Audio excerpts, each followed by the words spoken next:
Business Success Talks. What we're going to do today is talk about social media for businesses. It's how social media marketing can boost your business and your revenues forward, and how best to utilise that. As sometimes businesses view social media as something their kids would do on Twitter and Facebook rather than taking it seriously. And I think that Tracy Smith from WSI, she'll tell you more about that and how social media works for businesses. So, without further ado, Tracy. Thank you. I've been in internet marketing now for about 6 or 7 years, so hopefully I should know what I'm talking about. I've also qualified my Advanced Internet Marketing certification. I'm a member of SEMPO, which is the Search Engine Marketing Professionals Organisation, and I'm also an ambassador for a national associations programme that WSI runs in the UK. I'm the only UK ambassador at the moment. The other thing that I need to say, and this is what makes this so relevant, is that I'm trained by Google. I'm one of only 60 independent consultants in the world who have been trained by Google at Google in London, which was an amazing experience. But what it does is it means that I understand how to use social media with Google in mind as well. Okay? This is where I try and remember which one's which. So the idea today is not just talk about social media, but actually slot it in to where search engine optimization would fit, to help your own company presence be found on the internet. Alright? Search engine optimization is the art, and it's not a dark art, it's quite logical, it just takes an awful lot of time, but it's the art of getting your business, your website, found by the search engines such as Google, who are my favourite obviously. Okay? So, to explain it really, really simply, if you had your brand new car delivered, and it turned up like that, would it work? Would you be able to drive away and sort of do your weekly shopping or get to work? Or no, because there's a few bits missing, right? Slightly. Some of them, and very importantly, the fuel. Okay, so you do need to be able to add a few bits to your car to get one of them. We were just talking about Maserati as well. Yeah. That's my dream. I have a goal in life. That's what I want. One of them would do me nicely, thank you. Alright, so to put that in perspective with your website, we're going to have a look at a few. Tiffany's, there's another dream of mine, okay? They are one of the most exclusive jewellers in the world. They rely on their reputation, and they don't even need to show jewellery on their website. It's a fabulous looking site. If you've never looked at it, just have a play because it's just beautiful and makes you drool all the time. But if I were to type in designer jewellery, these are the paid for bits. They're the bits where you actually pay for your advertising. They're here and across the side. Here's the organic search. Alright? Tiffany's don't appear on page 1 at all. In fact, they don't appear on the top 3. Now, with Google, you have 10 slots. 10 chances of appearing on page 1. And actually, the first 5 appear before you even scroll down on your Google search box. Okay? And an awful lot of people are very, very lazy and don't scroll past the top 5. Alright? So we have to bear that in mind when we're looking at your web presence. The idea is to get you found and get you into that top 5 for certain keywords. Okay? Tiffany's don't do it. These guys do. Links of London. The site doesn't actually look that much different. They've got an obscure picture, again no jewellery on the front, they've got the navigation. There is nothing obvious as to why that site is any different to Tiffany's, why that site can be found. Okay? It happens to be a great looking site and it's easy to navigate, but what makes the difference? And that's what we're going to talk about today. Maybe. Possibly. Yeah. Alright. So what does Google want to see? Okay, so you're searching on Google and you're searching for handbag shops in Northampton. Yeah? When you type in, I want a handbag shop in Northampton, you would be mighty fed up if you got a fishing tackle shop in Manchester, right? It isn't what you expect to see. The clue is it's just not relevant. It's not relevant to what you are searching for. Okay? Now, relevancy is the biggest thing you can possibly do with your website. Now, all of us do this. When we have a website or a web page or any kind of web presence, we start talking about our business. So there's relevancy there straight away. So that handbag shop in Northampton needs to say, I'm a handbag shop, I'm in Northampton. You'll do it at the CII, you'll certainly do it with your conservatories, and we sort of build up a page and talk about our business online. So the relevancy on the bit that can be seen should automatically be in place, right? So then Google has a little sprinkling of magic dust that goes behind the scenes. Now this is the bit where you can get a little bit confused, and some search engine optimization people will say it's the tricky part. They'll say it's the dark art. It's not. What we need to do is make sure that what's written on the front end can also be seen by the search engines behind the scenes. Now these are the things that are called meta tags. And if you haven't got meta tags in place, and we can very easily see whether you've got meta tags in place, they're the kind of things that you need to implement. So they're the things that may cost, all right? But the rest of what I'm going to tell you is totally free, and it's all stuff that you can do yourselves, all right? So we've already mentioned relevancy, we've already mentioned the content. The next word on the list is links. So on your website, if you've got that handbag shop in Northampton and you link to that fishing tackle shop in Manchester, Google's going to think, that's not relevant. It's not a relevant link. It doesn't make sense to have those two things together. Now, if the handbag shop was linking to a shoe shop, that makes sense. So how does Google know this? When you're searching for stuff, it recognises what you're looking for.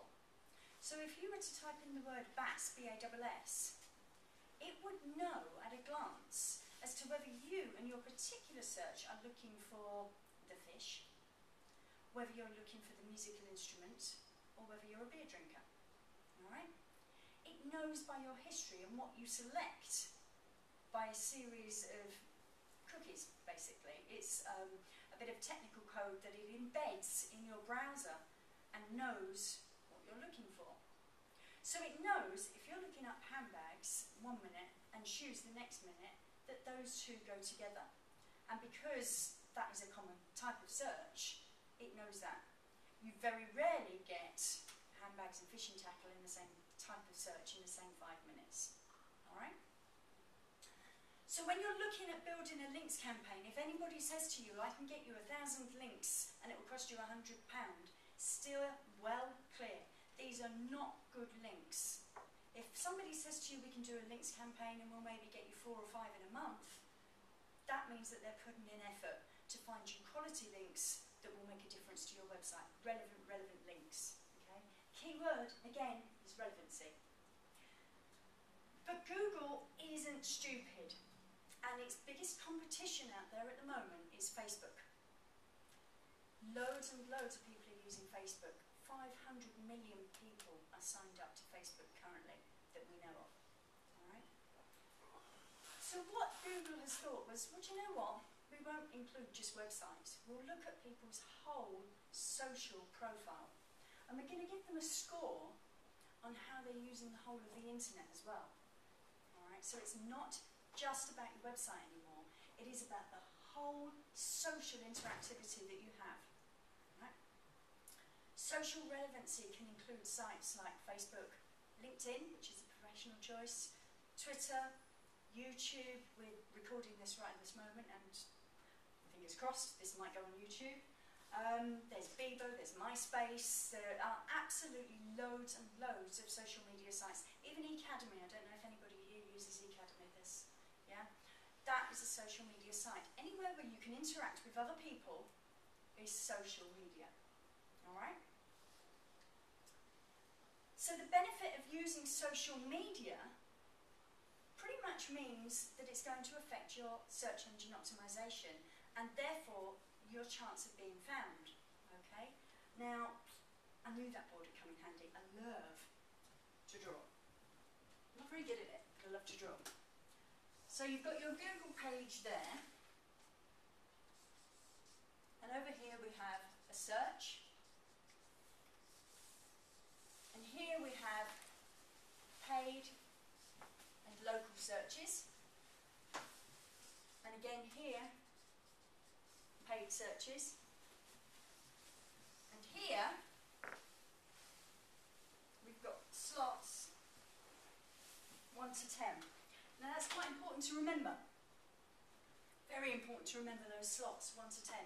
Because if you have got a 5-page website, how can you possibly get all 10 slots on that first page? Because it's not just about your home page on your website, it is about every single page on your website. They all count. The contact us page, everything. It all counts towards your chance of getting on that bit there. Alright? So who's got a television channel? No one, just me? You've got one? No. Television channel or Television channel. No, I have. YouTube is free to use. Alright? It is a television channel. Now, an awful lot of people are actually not even bothering with a television license anymore, and they're just watching stuff on YouTube. You don't need a TV license, as far as I'm aware, for using YouTube. You do for things like iPlayer, but YouTube is video content and not television programs. Okay? So, I use YouTube. And if I put something on there, maybe a video, then I get another opportunity. Remember those 10 slots?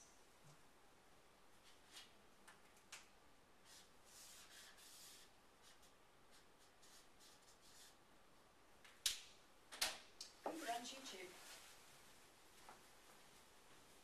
This is gone again. It's coming in somewhere. So if Google owns YouTube, it's thrown in a special slot just for video as well. So if you've only got 5 pages on your website and you've got those 1 to 10 slots, that means you can have an extra slot just for video. Now, nobody in this room have their own YouTube channel. So imagine how many of your competitors have got it. But if you go out there today and set up a YouTube channel, this is the kind of thing we can do. Alright, now I created this 2009, yeah? And I just popped up a very, very simple video. Now I created this by converting a PowerPoint to video. So I don't even need a video camera. I don't need to sort of sit there and stand up and talk. This is easy stuff. You can do this in 5–10 minutes. And it's free. What I will say at this point is if you are using images on your PowerPoint, just remember to own the license for them because you can be done for it. So anything that you put out on the web, you must own the license for any imagery or any content, or create the content and the images yourself. Okay? Now, I put this up in 2009, and to this day, if you type in social media marketing Northampton, I'm there at the top. Simply because I have YouTube. Okay? It doesn't always sit at the bottom, it can sort of vary where it sits depending on the results. But what it's also done is because I've linked it to my website, is push my website up as well. Because it's a relevant link. And it's free. And it's going to take you 5–10 minutes. So what I do is I show it to my friends. And YouTube makes it really, really simple to do that. Alright, you just follow the instructions. And then I tell people about it on some other social media portals. So does everybody recognise what these icons are for? Every single one of them, yeah? Not the bottom one. Not the bottom one. Okay, so the first one is... Facebook. Yeah, then... Twitter. Yeah, LinkedIn. yeah. Sometimes you'll see a W for WordPress, and there are loads of different formats about, but Blogger is the one that I'm going to be talking about later. Alright? So if I'm telling everybody on these social media portals, go and have a look at my YouTube account, and my YouTube account is linked to my website, you can see that I'm sort of pushing the traffic back towards my website every single time. Now, YouTube has statistics and it tells you who's seen what. Facebook also has statistics. Twitter you can get statistics from. LinkedIn will tell you how many people have viewed your profile, and if you pay for it, they will give you more statistics. Blogger will give you statistics, but actually you can also throw Google Analytics into the loop, and that will give you everything you need, and again, that's free. So on to Twitter. Who uses it in this room? A small percentage. Alright. Who texts?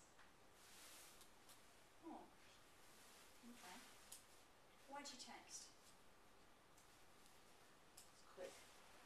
Yeah. It's cheaper. It is, yeah? What about you, Chris? Why do you text? Because I just want to send a message to one person. Alright. What if you wanted to send a message to a group of people? I'd use email. You'd use email. Yeah. Okay.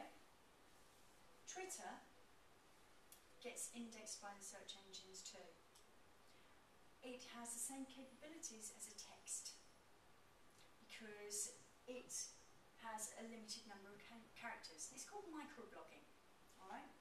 So what you do is you type in a very, very short note to say, we've got a special offer, or we've got hints and tips, go and look at our blog or our website for more information. Yeah? Now that's indexed, and you've just linked it back to your website. To me, that's a no-brainer. You're again pushing things out, and every time you tweet, you're creating a new opportunity to be found on the internet, which is why businesses do it. Okay?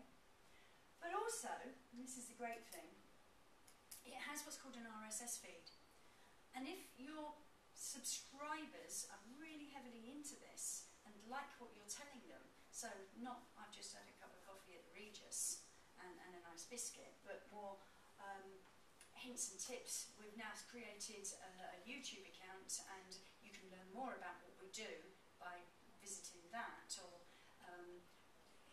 we've got a way of saving you money, or whatever it is, then they might just want to subscribe and get it sent to their email, or indeed their mobile phone. So Twitter is free texting. Alright? And again, the amount of friends you've got on Twitter, if you have 100 friends, then 100 people can see what you've just written. It appears on their wall. Alright? The whole world can see it, but these people have signed up to actually read what you've got. And it's not about a quantity of friends, it's actually about the quality of friends that you have on Twitter. As a business use, I will only follow people that I believe will offer me value. And generally, if you follow somebody, they may, if they're nice, follow you back. And if your tweets are going out there, then other people will start to follow you as well because they're interested in what you're saying. I don't have a huge following. I have about 650 people follow me at the moment. But every single one of them is a business that I want to deal with. So I'm offering them some value, hopefully. And they're listening to what I'm saying because they're not unfollowing me, which is great. Facebook. Who uses Facebook? So a bigger number. Who uses it, Facebook, for business? 1. 2 if you include me. Alright? To start with Facebook, you do have to create a personal profile. So this is where people get really, really concerned and say, I don't want my friends to be seen by my business clients. Yeah? Let me assure you now, you can separate them. Alright? I have a business list, I have a WSI list, I have a family list, and I have my mum. Okay? My mum can't see anything. Nothing. Oh, why would I want her to? Alright? My business list cannot see friends are saying. So when my sister goes out on a weekend and does something debauched and, you know, I can't talk about it, and then she types on her Facebook page, oh my God, I did this at the weekend, and posts a picture, my business colleagues can't see that. Because I don't want them to know that I'm associated with this person. Right? Because I use Facebook for business. That's it. If I've got anything personal, I will deal with that separately. Because for me, this is all on the web. The whole world has access to it, really. Okay? So we have to separate it, and you can separate it, and if you need help with that, just ask. But I've created a business page. Now, business pages, remembering Google indexes your social relevance, Google only indexes your business page. So if you haven't got a business page, you should think about getting one. Because that's another one of them 1 to 10. So you've got your 5-page website, you've got Twitter, you've got YouTube, and now you've got Facebook. So we're up to 8, right? In my industry, it doesn't put me ahead of my competition because all my competition have Facebook business pages, and if they haven't, they're nuts, and they're not really competition. But every time I post on my business page, it appears on my friends' wall, so they can read what I'm saying. I know this because I'm a friend of my business page as well, so it appears on my wall. If the settings are correct and in your favour, it'll appear on their friends' wall as well. The average Facebook number of friends is 130. So the calculation is 16,900 if you have the average 130 friends. Yeah? Most businesses are aiming for around about 500 at the moment. So all the businesses that are on there generally have quite high numbers of business contacts because we network. We meet at events like this, we exchange business cards, we socialise on Facebook. Alright? So 500 by 500, I ain't very good at maths. Anyone here very good at maths? Yeah, numbers, good. I'm not so embarrassed now. But it's a lot, right? 250,000. Well done, there's one. One who was brave enough. Alright? So, 250,000 people seeing what you've got to say on a weekly basis, daily basis, whatever it is that you want to put out there, that's good. But it's not just business to business, because obviously this is business to consumer as well. Yeah? And you'd be surprised the types of companies out there that have an awful big following. Toilet paper companies have huge followings. I don't know why, but they do. Okay? But it's usually because they interact and they offer all sorts of prizes and stuff like that. And you can with Facebook, you can offer all sorts of different things, not just hints and tips. Alright? But hints and tips are the thing that most people go for. LinkedIn. Please say you all use LinkedIn. Yeah? Okay. If you don't use LinkedIn, you really should. Okay? Because that's the 9th way of being found. Alright, so you're nearly there up to your 10. But at the moment, I know video is separate, you've actually only got 2 spaces for your competition to be found, if you're doing this right. So LinkedIn is, again, searchable. So you must make sure that you've got a LinkedIn presence. And it's all about relevancy. You can only actually be found by keywords if you're putting those keywords in your LinkedIn profile.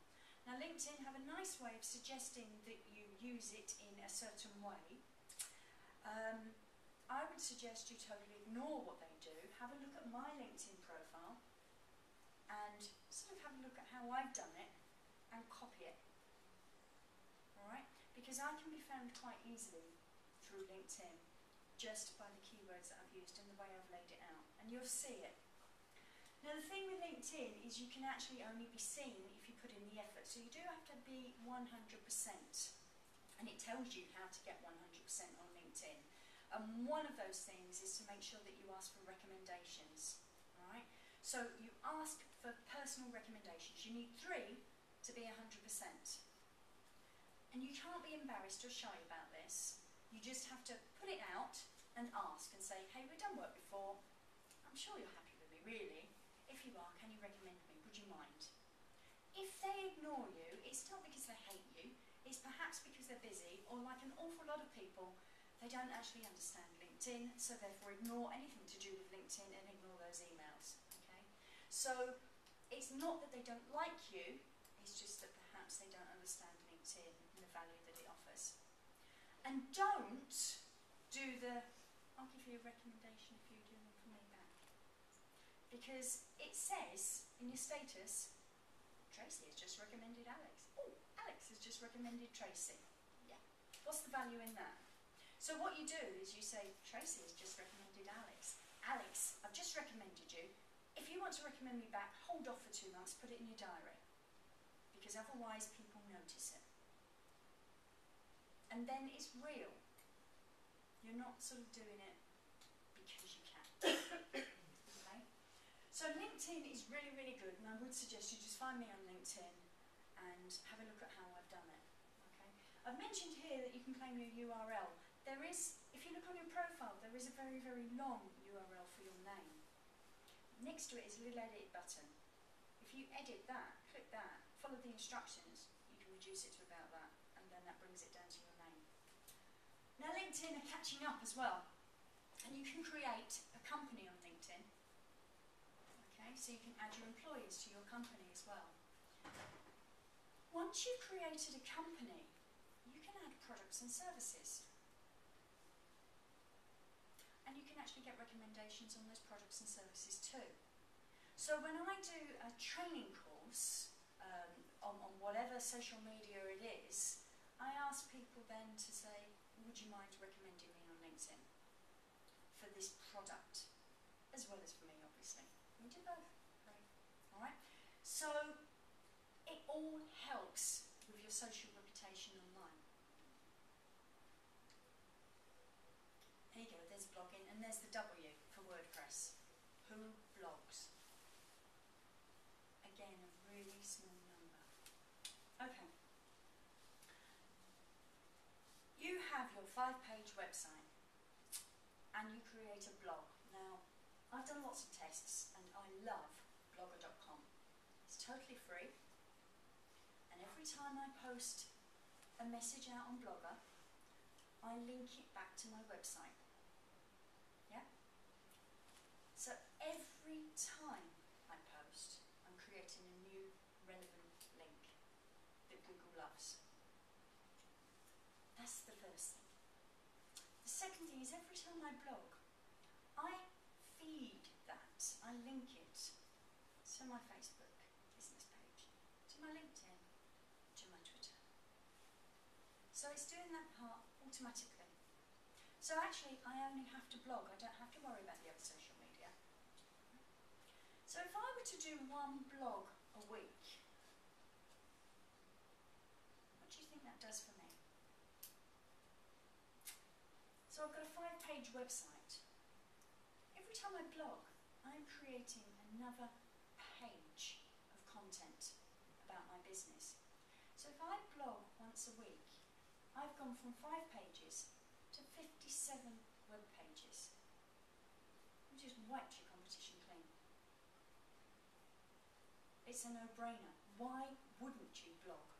And if you're feeding that into Twitter and your Facebook business page, and you're offering hints, tips, value, you know, all sorts of information, valuable information, then you're going to build up your contact list on Facebook. You're going to build up your contact list on Twitter. Whether people read what you're writing or not is totally irrelevant. It's not about that. Because they won't. They don't have time. I mean, I don't know about you. I don't even have time to sit and read a newspaper. I don't have a newspaper delivered because I just don't have that time. I certainly wouldn't read somebody else's blog unless it was really, really interesting to me. But what I will do is make a note of something on Facebook. So if somebody puts something out that's a short snippet, I'll like it, perhaps, so as I can get interactive with that conversation, or I might make a comment. If I have read it, I will comment on it. All right? But it's not about that. It's about those 57 pages created after the first year. 5 years down the line, you have no competition left online, unless they're all doing it. So you have to sort of put yourself in a position that you're using social media as a tool to help your business be found. If your business is being found on the web, you'll make money. Here is my blog. It's not at the top, but remember, every time I link my blog, it is creating a relevant link for my website as well. So my website is being pushed up ahead of my competition. And there's my website. Well, one of them. There's another. There's another. That's me. That's me. That's me. That's me. Oh, there you go. So that's what it can do for you. It can push you so that nobody else can be found. Now, Google is changing all the time. All the time. And it uses a series of what's called algorithms. Alright? So this dark art is actually a science. It's a mathematical, God, I'm useless at maths, scientific, I don't know how I'm in this job, algorithmical calculation that puts your website and your web presence up there, which includes your relevancy, your content, your links, and your social reputation. And if you're missing one of them elements, you're not going to be found quite so easily. Okay, so you do need to start getting on board with this. Alright? But Google have changed recently. They brought out, I don't know if anybody's heard of the Panda. You may have seen some stuff around about the Panda. The Panda is aimed at making small local businesses being found more. So when I've put over there on the side, I've put paid, but I've also put local underneath it. Yeah? Something that's not on this presentation. Google Places, if you're not on Google Places, get there. And especially for you, if you're a conservatory business, put yourself on Google Places and then ask your customers to review you. So if they like you, say, please add a review for my company on Google Places. The reviews are also being monitored by Google and they love them. Right? We can do that in business to business, but business to consumer works fantastically well as well. Okay? So it's something we can all benefit from. Now, that brings me actually on to online reputation management, which is a totally different subject and something that perhaps we can talk about another time. But you need to be aware that your competition are already doing this. Yeah? But also people are already talking about you. And if you're not joining in the conversation, you should be.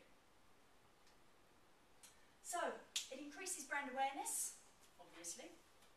It improves your search engine optimization dramatically, and that's the way you're getting found, and that's how you do business. It's not necessarily the interaction between people that is actually going to be spending your money or getting the money into your business.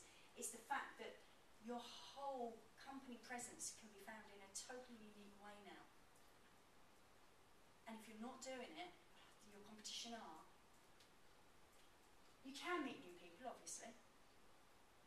Although it's nice to do face-to-face. But if you offer free advice, hints, tips, valuable information for people, these people are going to come back for more. They're not going to just disappear. So the idea isn't to be boring and tell people that you've just had a cup of tea, or you've just had a shower, or you're going out to walk the dog, because people really don't care about that kind of thing. What's really interesting, and I did this recently, was I've got a couple of business pages on Facebook, as you do, and I've been testing and measuring the kind of things that people interact with. People interact with the, I've just had a cup of tea. They don't interact with the hints and tips and valuable information quite so much, unless they are a really good potential client. So the hints and tips, although you don't get the conversation, but who wants to sit there and talk for an hour on Facebook about your cup of tea, you will get the business from that. And it's quite impressive when you actually look at your business page and you look at the statistics. The things that get seen more but don't get interacted with are the hints and tips and valuable information. Right, but you can test that yourself. You can do the banal bit of conversation if you want. But it doesn't mean that you'll get 27 emails come through from people who have said, oh, I had a cup of tea as well. Alright. And it costs zilch. Even Google Places, it's not going to cost your business a penny. Alright? But it will increase your profitability because you're going to be found. Little cheeky thing, if you give me your business cards at the end, I would be happy to enter you into the WSI free draw. Now this is the bit where the web scan, I know we all want the bottle of wine, but the web scan is something that will have a look at your website and tell you about the little sprinkling of magic at the back that Google can see. So that's up for grabs at the moment. You'll be entered into a quarterly draw, so every time I do a talk I'm doing the same kind of thing. And then somebody will win that. It's worth around 150 quid. Alright, but what it does is it tells you all the good things about your website, obviously, and then all the things that need improvement. And then you can take it from there after that. Alright? And that's it. Questions? And there's got to be some. I can't have explained it all perfectly. Can you just clarify what meta tags are? Yeah. Meta tags, that's the bit that Google and the search engines can understand and read. You have what's called a meta description and a meta title. When you do a search, I could draw. I was going to have a drink, but I'm going to draw. When you do a search on your 1 to 10,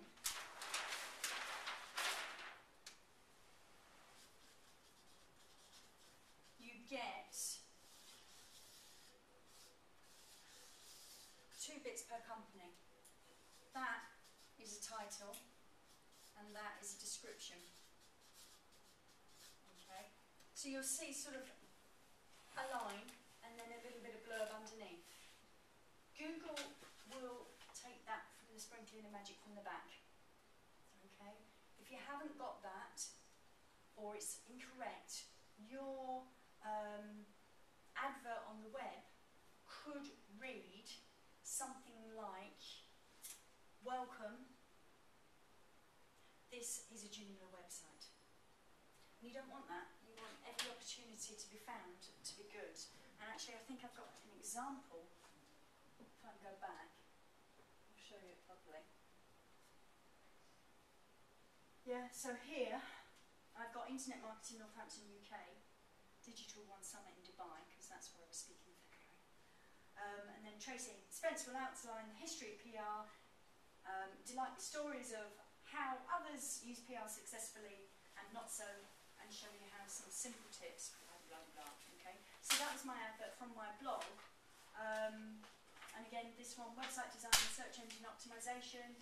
Tracy Spence, WSI Internet Consultants, offers internet strategies and websites for all companies, including startups.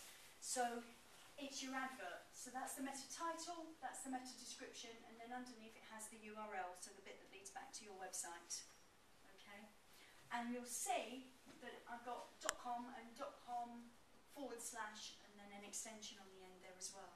So it isn't just your home page. So if you haven't got a title and description, or your title and description is incorrect, then that's what you need to be sort of addressing with your webmaster if you haven't got the facility to do it in-house. Okay. There are other tags. It is actually a UK legal requirement to be what's called website compliant. So it's like disabled access for your website. And one of the things that's really, really important is your images. If you hover over your image on your website and it doesn't pop up with a little box with a name in it, it's not got a tag on it. And that's a UK legal requirement, so you do need to address that. Alright. And there are others, but it just goes on forever. That was really technical, thanks Alex. Did that make sense though? Yeah? Yes. Does social media make a little bit more sense? Yeah. What is the little blue box when you either fully shade, part shade, just before you are? That? Yeah. It's a ranking. Yeah, so 192.com has a ginormous ranking because it's a directory, obviously. Facebook has a huge ranking because it's relevant. It has 500 million users, all of whom has a profile, therefore a page, and an awful lot, 20% have a business page as well. So it's one of the biggest websites in the world. Okay, and little old me, I've got a small ranking, but I do have a ranking. And if you think about the amount of websites that are out there, that's, you know, I'm pretty proud of that. Who gives you that? Google? Yeah. Is that just automatic? It's a Google ranking on that. Yeah. But that's only because I've subscribed to see what the ranking is. But if you look, I mean, up here is the amount of different web pages that you're in competition with. I don't know if anybody's ever paid any attention to that. So if you were to type in something that's relevant to your business and you find that you've only got one competition, go for it. That's a big deal. I've got, Tracy Spence, for God's sake, there is nearly 2 million of us. You wouldn't have thought it, would you? There you go. Or 2 million pages out there with the word Tracy Spence in it. Does include Spencer Tracy. A million of them is yours, probably.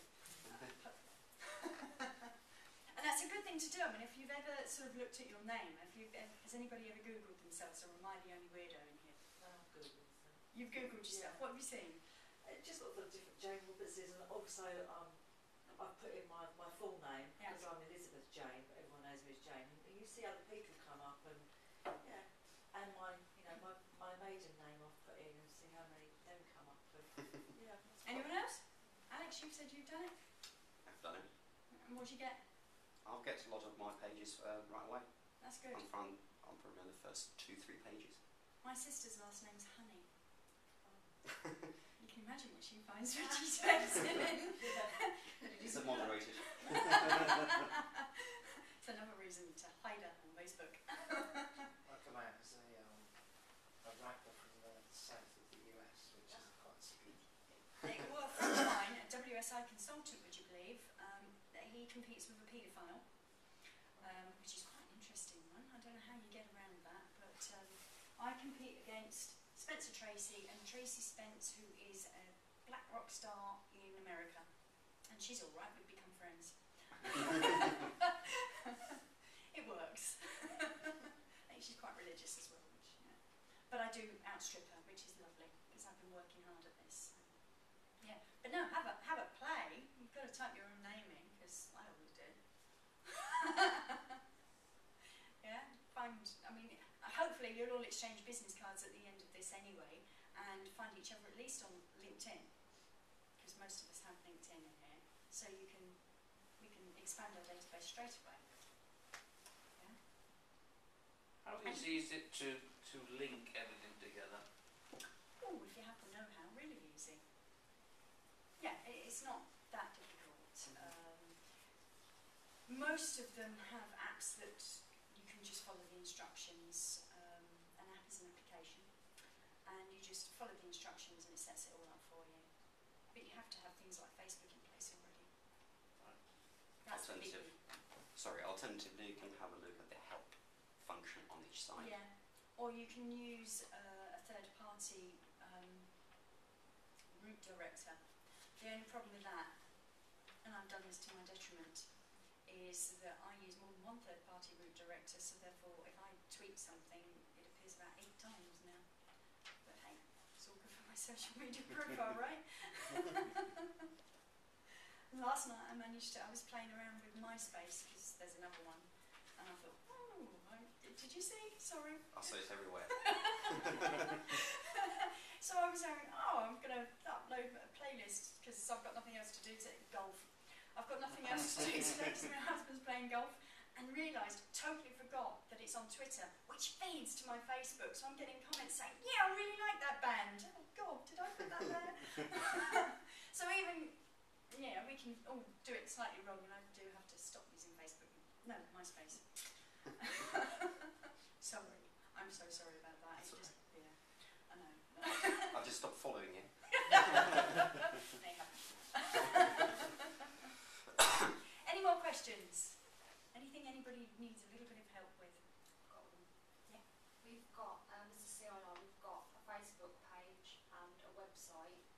what's the next best step for us? Because you're mentioning Twitter, Blogger, Blogging. LinkedIn. Always do LinkedIn. The CII have got a LinkedIn group. Okay. You should definitely be on LinkedIn and join the CII group. I'm a member. Okay. And but for you, if you've got LinkedIn, you can then. Twitter's easy to set up, takes 5 minutes, but blogging is definitely the route forward because it's just such a powerful tool, and out of all of them, it's so easy to do. And the thing with blogging is you can actually schedule, so you can, if you have a moment where your husband's off playing golf for 6 hours and you've got nothing to do, no ironing at all, no washing, no cleaning, nothing, then you can sit and you can write up some blogs and schedule them for the next week, month, year, however efficient you are, so that you don't actually have to do anything for a period of time. What do you mean? You don't, if you say put it on 1 week and you want to do it for 2 weeks' time, you don't actually physically have to sit and do it in 2 weeks' time. You tell it to do it in 2 weeks' time. Yeah. And this is Blogger. Yeah. And this feeds into Facebook. If you set it up, You yes. set it up. Yeah. Okay. Alright. But it is fairly simple to do. But setting up a blog is also good. You can actually buy a domain name for blogging as well. I was with a client yesterday who has a finance company, and he specifically wants to niche into waste, as in waste recycling, not as in waste. And we decided to set up a blogger for him, which is free, and so he got this domain, this name /blogspot.com. And I said, let's see the custom domains, let's see what we can get for you. And I typed waste finance, what was it? Waste recycling finance.com. It was there. Nobody had it. Nobody had taken it. So now he's got 3 really good keywords in his domain name. And the keywords, if you look, if you type in Tracy Spence, it finds you in the title, it finds you in the description, and it finds you in your domain name as well. Alright, so if you've got really good keywords in your domain name, rather than a company name, you're on a roll already. Alright. We've gone well over the time. But I'm happy to talk. Did you find this useful? Yeah? Very. Bit mind blowing, really. Well, there is. Can I ask one more question? Yeah. It's a question that gets different answers from different SEO people, so I think. Cool. If you're setting up a blog, is it better to have it as part of your domain or hosted externally on a different site so you've got inbound links? Now, there is a huge debate about this. So, for the past 2 years, and this is going to make me sound totally geeky, I've been experimenting. So I've had blogger.com, which is independent and separate. I've got a WordPress blog, okay, again independent and separate. And I've got an integral blog as part of my website. And I've fed the same information onto all 3.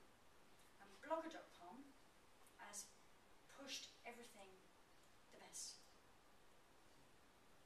If in doubt, use both. Which I do. But yeah, I mean it's Google owned, and it's also got the advantage of having a separate domain name, because WSI, my WSI domain name is stupid, but the blog one is Internet Marketing Northampton, which is a few key words, so it does help. But it has actually pushed up my ranking for my WSI website as well. So I don't think there's that much difference, but the blogger.com one just works phenomenally well for me. And outstrips everything else. But that's just one person, 2 years. Thank you very much, Tracy. Yeah, thank you, Tracy. Do stay and network and enjoy more drinks and refreshments if you have time. Also, if you have the time, if you would like to have a look at the premises, talk to Jane and she'll be happy to show you around and the facilities. So, but Business suite looks good. It's lovely, the business lounge. So thank you very much. Thank you. Very interesting. Yeah, very interesting. Turn the video camera off now so that you're not sat there thinking,